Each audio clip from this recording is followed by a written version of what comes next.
Assalamualaikum warahmatullahi wabarakatuh. Apa kabar soleh dan soleha kelas 5? Semuanya sehat? Oke, sebelum kita belajar, mari kita membaca basmalah agar Allah memberi kemudahan kita dalam belajar. Bismillahirrahmanirrahim. Hari ini kita akan belajar pelajaran 7. Mari mengenal Rasul-Rasul Allah. Mengapa kita harus belajar mengenal Rasul-Rasul Allah? Karena mengimani Rasul Allah itu termasuk pada rukun iman. Kalian masih ingat tentang rukun iman? Rukun iman itu ada 6 ya. Yang pertama iman kepada Allah, yang kedua kepada malaikat, yang ketiga kepada kitab, yang keempat kepada rasul, yang kelima kepada hari akhir, dan yang keenam adalah kepada qada dan qadar. Berarti rukun iman kepada rasul itu adalah rukun iman yang keempat.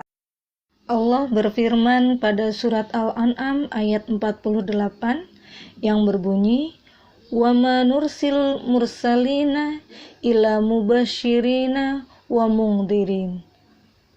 Faman amana wa aslaha fala khaufun alaihim walahum yahzanun." Yang artinya, dan tidaklah kami mengutus para rasul itu melainkan untuk memberikan kabar gembira dan memberikan peringatan. Barang siapa yang beriman dan mengadakan perbaikan, maka tak ada kekhawatiran terhadap mereka dan tidak pula mereka bersedih hati. Oke, sekarang masih ingat gak perbedaan Nabi dan Rasul?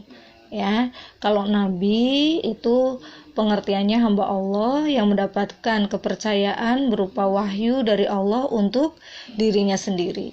Sedangkan Rasul adalah seseorang yang diberikan wahyu dan kepercayaan oleh Allah yang kemudian diamalkan dan berkewajiban untuk menyampaikan wahyu tersebut kepada umatnya. Sikap wajib dari Rasul ada 4 ya. Yang pertama adalah sidik. Sidik artinya jujur. Yang kedua amanah. Amanah itu berarti dapat dipercaya. Yang ketiga adalah tabligh. Tabligh itu menyampaikan. Yang keempat fatonah artinya cerdas. Setelah kita pelajari sifat dari Rasul, maka kita perlu membiasakan sikap seperti contoh di bawah ini, yaitu berbuat yang benar, artinya perbuatan yang sesuai dengan perintah agama. Ucapan dan tutur katanya harus baik dan benar, perilakunya harus baik dan santun. Hindari berbuat buruk yang tidak disenangi oleh Allah dan manusia.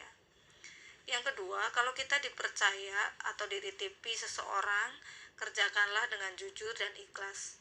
Ada pepatah lama yang mengatakan, sekali saja kita berbuat salah, selamanya orang tidak percaya. Yang ketiga, pesan-pesan kebaikan harus disampaikan kepada orang lain. Mulailah dari diri kita sendiri, keluarga, kemudian kepada yang lainnya. Kemudian, hidup harus cerdas, yaitu cerdas akal dan cerdas nurani.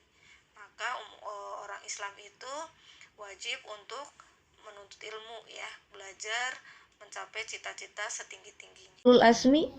Nah, ulul azmi itu terdiri dari 2 kata, yaitu ulul dan al-azmi. Ulul artinya adalah mempunyai atau memiliki, sedangkan al-azmi berarti teguh atau tekad yang kuat. Nah, ulul azmi sendiri adalah memiliki keteguhan atau tekad ya. Nah, bagaimana dengan rasul yang tergolong ulul azmi? Para rasul ulul azmi itu memiliki keteguhan, tekad, ketabahan, dan kesabaran yang sangat kuat, serta teguh dalam menjalankan tugasnya menyampaikan ajaran dari Allah Subhanahu wa Ta'ala. Mana saja nabi yang tergolong ulul azmi? Ada 5 nabi ya, yaitu yang pertama Nabi Nuh, yang kedua Nabi Ibrahim, yang ketiga Nabi Musa, yang keempat Nabi Isa, dan yang kelima Nabi Muhammad. Biasanya untuk lebih mempermudah kalian belajar disingkat minim ya. Minimnya pertama M Musa, kemudian I-nya Ibrahim, N-nya adalah Nuh, I-nya lagi Isa, dan M yang terakhir adalah Muhammad. Ya. nanti akan diceritakan di lain waktu untuk kenapa sih kelima nabi ini termasuk nabi yang tergolong ulul azmi. Sekarang kita akan pelajari tentang kisah keteladanan Nabi Muhammad SAW sebagai ulul azmi. Beliau itu orang yang sangat jujur sehingga beliau mendapat julukan Al-Amin. Al-Amin itu artinya adalah dapat dipercaya. Beliau juga orang yang sangat sabar meskipun banyak musuh yang menyakitinya, tapi beliau tetap memaafkan. Itu adalah beberapa sifat beliau yang dapat kita teladani.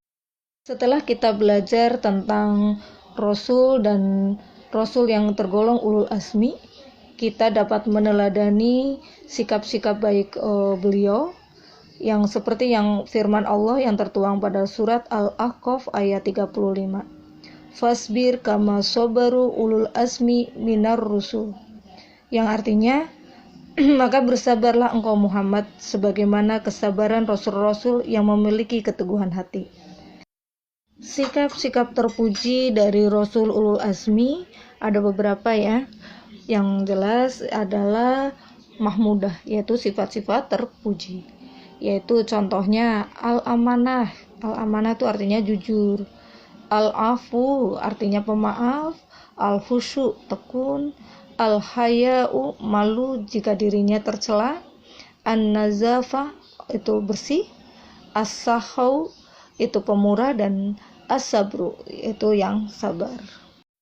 Sikap terpuji Rasul ulul azmi itu sesuai dengan firman Allah Quran surat Al-Ahzab ayat 7 yang berbunyi wa idz akhadna minan nabiyina mitsaqahum wa minka wa min nuhi wa ibrahima wa Musa wa Isa ibn Maryam wa akhadna minhum mitsaqan ghaliza, yang artinya adalah dan ingatlah ketika kami mengambil perjanjian dari nabi-nabi dan dari kamu sendiri, dari Nuh, Ibrahim, Musa dan Isa putra Maryam, dan kami telah mengambil dari mereka perjanjian yang teguh. Demikian pembelajaran kita hari ini. Semoga kalian dapat tercerahkan tentang Rasul dan Rasul yang tergolong ulul azmi. Semoga kita bisa meneladani dari sikap-sikap Rasul yang baik tadi. Terima kasih. Kita akhiri dengan bacaan hamdalah dan doa kafaratul majlis. Alhamdulillahirabbil alamin. Subhanakallahumma wa bihamdika asyhadu an la ilaha illa anta astaghfiruka wa atubu ilaika. Wassalamualaikum warahmatullahi wabarakatuh.